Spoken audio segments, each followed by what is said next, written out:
ଭାବ ଭକ୍ତିରେ ବନ୍ଧା ସେ କଳା ଠାକୁର। ମୁଁ ମନସ୍ୱିନୀ ଆପଣଙ୍କୁ ସ୍ୱାଗତ କରୁଛି। ଆଜି ବହୁତ ସୁନ୍ଦର କଥାଟି ଆପଣଙ୍କୁ ଶୁଣାଉଛି।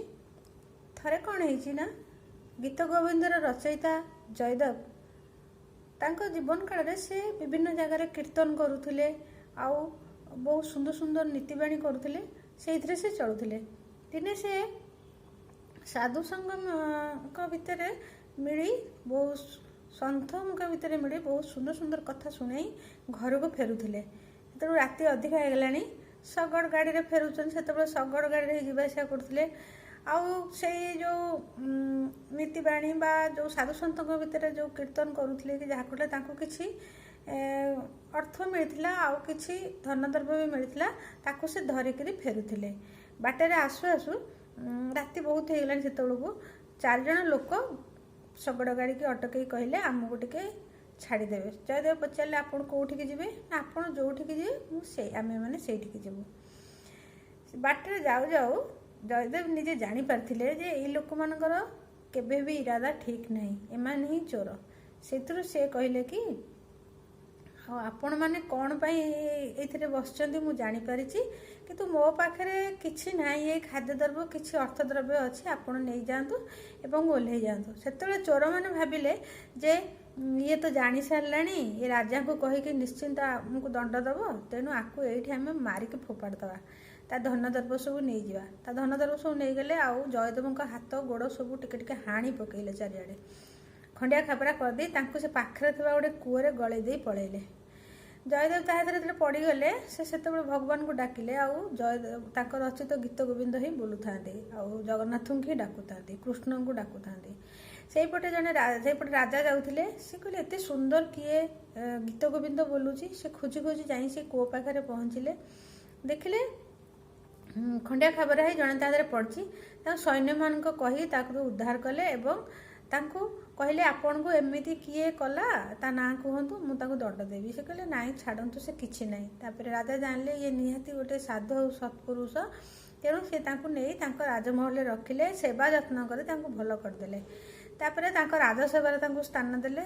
ରାଜାଙ୍କ ପାଖରେ ସେ ବସନ୍ତି, ଆଉ ସୁନ୍ଦର ସୁନ୍ଦର କଥା କୁହନ୍ତି। ଲୋକମାନେ ତାଙ୍କ ପାଖକୁ ଆସନ୍ତି, କଥା ଶୁଣନ୍ତି। ଆଉ ଜୟଦେବଙ୍କ ତାଙ୍କର ଯେଉଁ ଗୀତ ଗୋବିନ୍ଦ ସେ ଲେଖିଥିଲେ, ତାକୁ ସେ ବୋଲୁଥିଲେ। କିନ୍ତୁ ରାଜା ଜାଣିନଥିଲେ ଯେ ଇଏ ଜୟଦେବ ବୋଲି। ଦିନେ ରାଜାଙ୍କୁ ସେ କହିଲେ, ଗୋଟେ କଥା ମୁଁ ଆପଣଙ୍କୁ କହିବି, ଆପଣ ଯଦି ମାନିବେ ଆପଣଙ୍କ ରାଜ୍ୟ ବହୁତ ସୁନାମ ଅର୍ଜିତ କରିବ।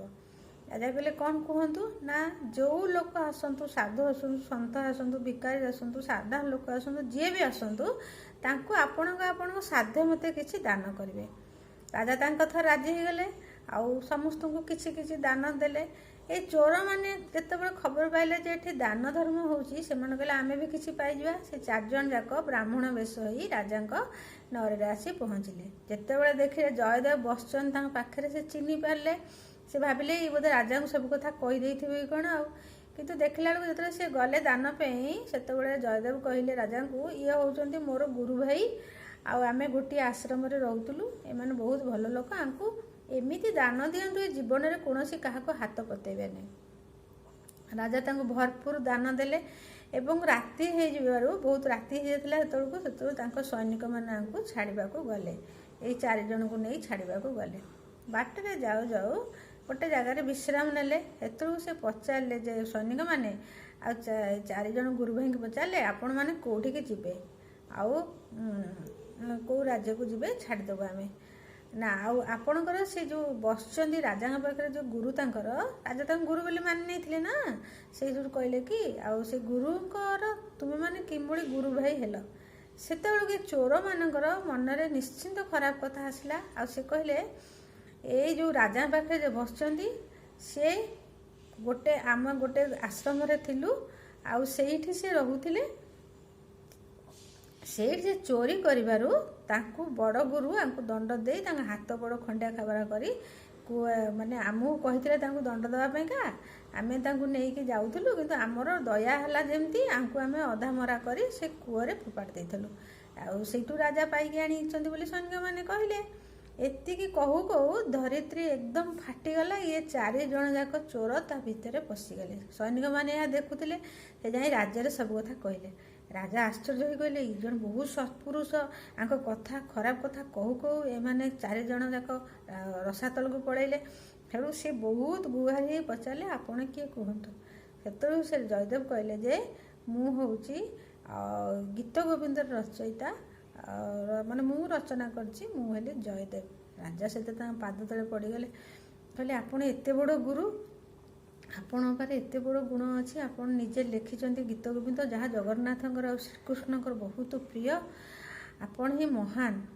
ତେଣୁ ରାଜା ତାଙ୍କୁ ସେଇ ଦିନଠୁ ତାଙ୍କ ରାଜସଭାରେ ରଖିଲେ ଆଉ ତାଙ୍କର ବହୁତ ସେବା ଯତ୍ନ କଲେ।